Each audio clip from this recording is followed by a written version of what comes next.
was a particularly beautiful day. The sun was shining, and I had actually bloodied my knee and ripped my pants because I was playing soccer and basketball with the students during recess.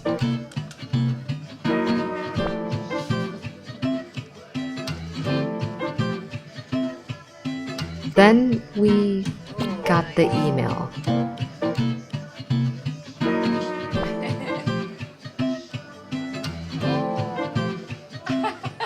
And then me and my teaching partner, my dear friend, packed up the classroom, gave each other a hug, and left, not knowing that our lives would change forever.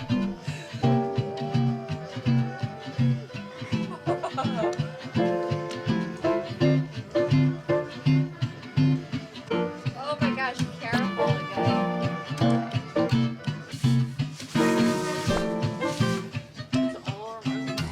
On March 11th, 2020, I left my classroom never to teach in it again.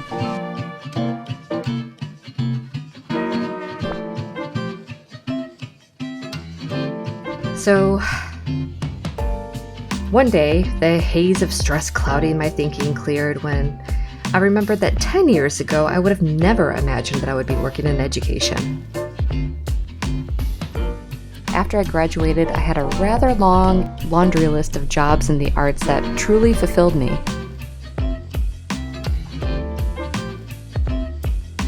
I traveled often for work and lived life out of a suitcase for years and basically was only comfortable with the inevitability of change. It wasn't until I moved to LA and I took a one-day temp job that unfolded into a decade. It's a lucky thing I took that job, though. I met the hottest and most genuine guy who worked in IT, and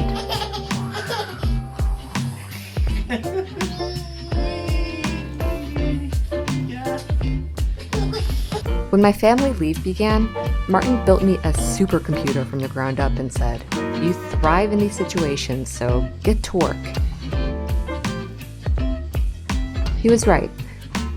I was just gonna need this, mental shift. It was time to use the knowledge I'd accumulated over the years and come up with some plans. I kept having a nagging thought about a YouTube tutorial I had just made about designing patterns to sell on products for a company called Society 6. I kept thinking to myself, why am I making products for them when I could learn how to make products for my own business?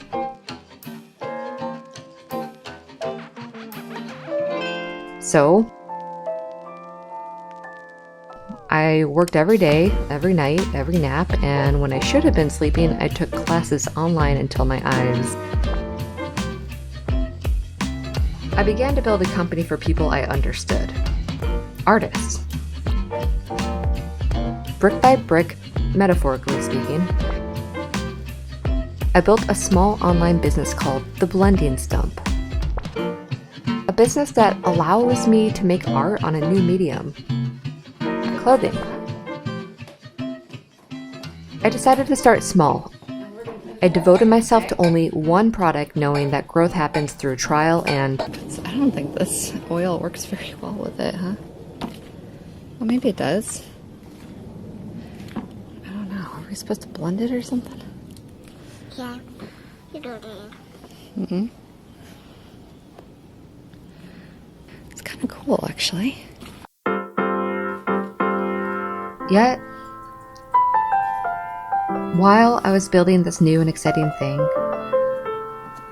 it was hard not to think about all the things I would miss about teaching.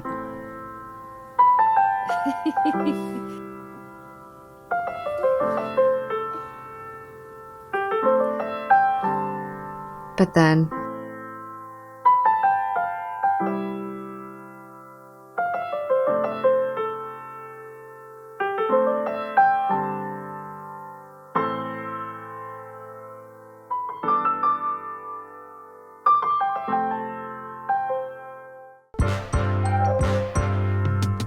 I will miss those cool days when I could open the windows up in my classroom, put on some jazz, and welcome the kids in. I'd miss the dancing, the laughing, and when my kiddos would share their lunch with me. When I could sit at the tables and get to know these little humans.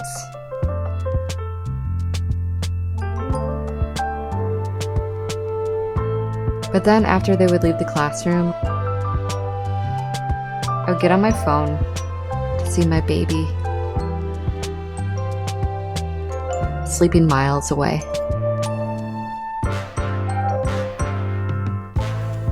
After isolating and testing, we finally took the plunge and visited my parents in Arizona. It felt so good to see my parents.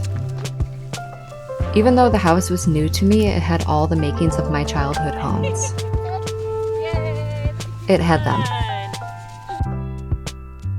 We spent time in nature and time at the dinner table discussing every aspect of Ava's cuteness.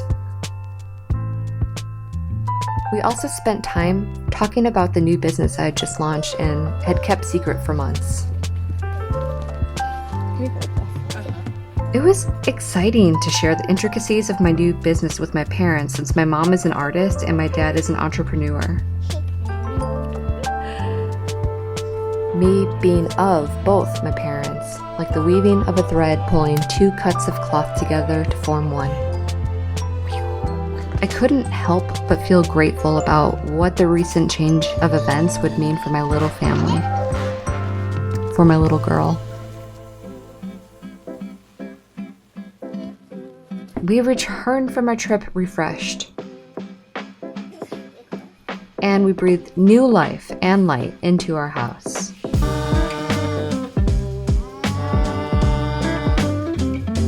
We were singing Christmas carols, except in our version of a Christmas carol,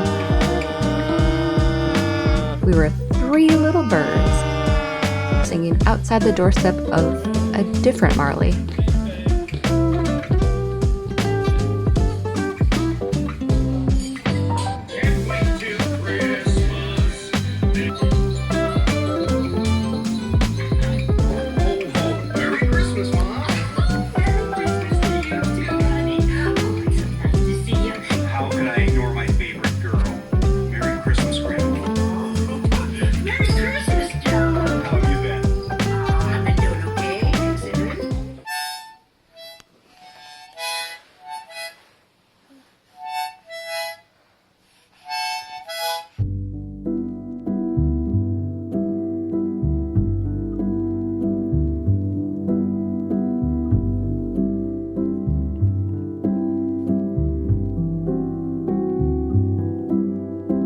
Leaves fall from trees when cold temperatures arrive. It's not that the leaves will never grow back, but the leaves will be new and different. Change can leave us bare, and most of the time change happens without a celebration, but rather falls away from us to process until the arrival of new leaves. I believe change is hard for all humans because it elucidates the fact that letting go leaves us vulnerable.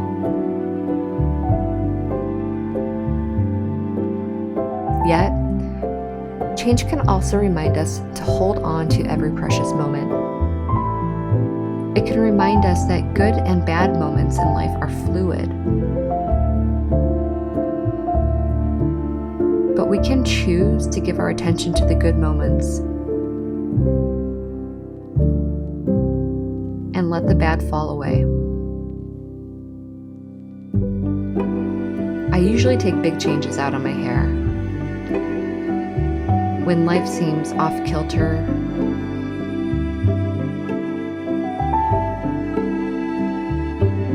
or unsettled. Letting go was hard for me. But now when I go to check on my sleeping baby,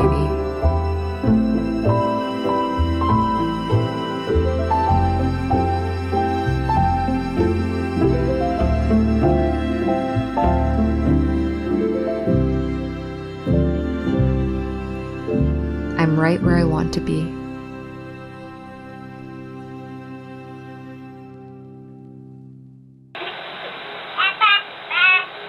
Say bye to you. Bye-bye. She waves too. Bye-bye. Hello. Hello. Hello, Iceman. Hello, Iceman.